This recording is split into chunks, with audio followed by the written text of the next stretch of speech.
Donc je pense que vous comprenez l'idée, hein. Si vous lancez un point index, il va vous dire, s'il le trouve, il va vous dire la position de ce que vous lui mettez. Donc si je veux un E, il va commencer, et dès qu'il voit un E, il va vous sortir la position. Donc c'est pour ça qu'ici, il m'a sorti un 1, il me dit qu'il a la position 1.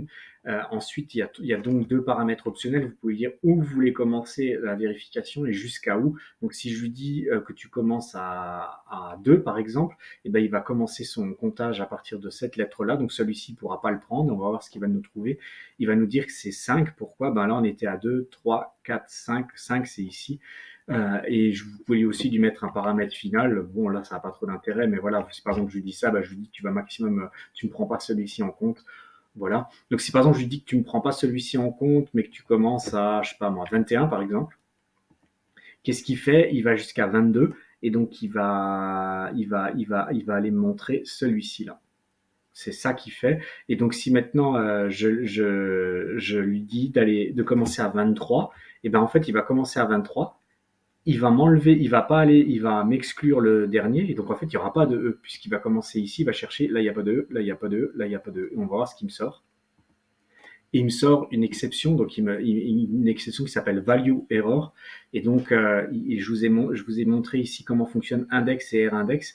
Il y a aussi une méthode qui s'appelle find et rfind. Et ben en fait, ça fonctionne exactement de la même manière. Index et find fonctionnent de la même manière. La seule différence, c'est que si vous mettez un find et qu'il ne trouve pas quelque chose, au lieu de vous sortir une erreur, il va vous sortir un moins 1. C'est la seule différence, mais sinon le comportement est strictement identique. Donc là maintenant, s'il n'y a pas d'erreur, admettons que je lui dis de chercher un E, là de base il va me chercher celui-ci, donc il va dire qu'il est à la position 1, que je le fasse avec un find ou un index, ça va être strictement pareil. La seule différence, je répète, mais entre index et find, c'est que index va générer une erreur, find va générer un moins 1.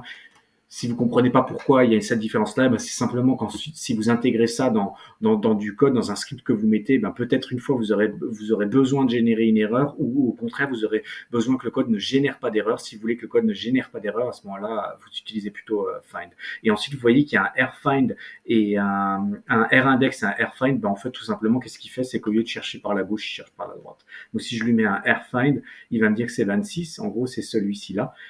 Si je lui dis qu'il commence par exemple à 0, mais qui s'arrête à moins 1, ça veut dire qu'il ne va pas prendre celui-ci. Donc qu'est-ce qu'il va aller chercher?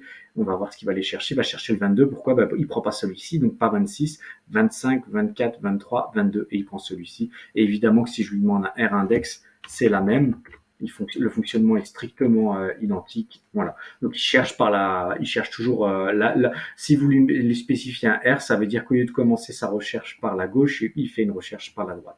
Il n'y a pas de L find, il n'y a pas de L index, comme on pouvait avoir des L pour d'autres méthodes STR, tout simplement parce que de base, le index, c'est un L index puisqu'il commence à gauche, et de base, le find, c'est un L find puisqu'il commence par la gauche. Donc voilà, il y en avait quatre ici des méthodes, mais en fait elles sont très simples, puisqu'une fois que vous avez compris le index, vous comprenez que le find c'est la même chose, c'est juste qu'au lieu de générer une erreur, s'il trouve rien, il va vous mettre un moins 1, et vous comprenez ensuite que le R index, il cherche la même chose qu'index, mais en commençant par la droite, et donc le R find fait la même chose, il commence par la droite. Le R index, il commence par la droite, s'il trouve rien, il vous générera une erreur. Le R find, il commence par la droite, s'il trouve rien, il vous générera un moins 1. Voilà un peu pour les méthodes de recherche.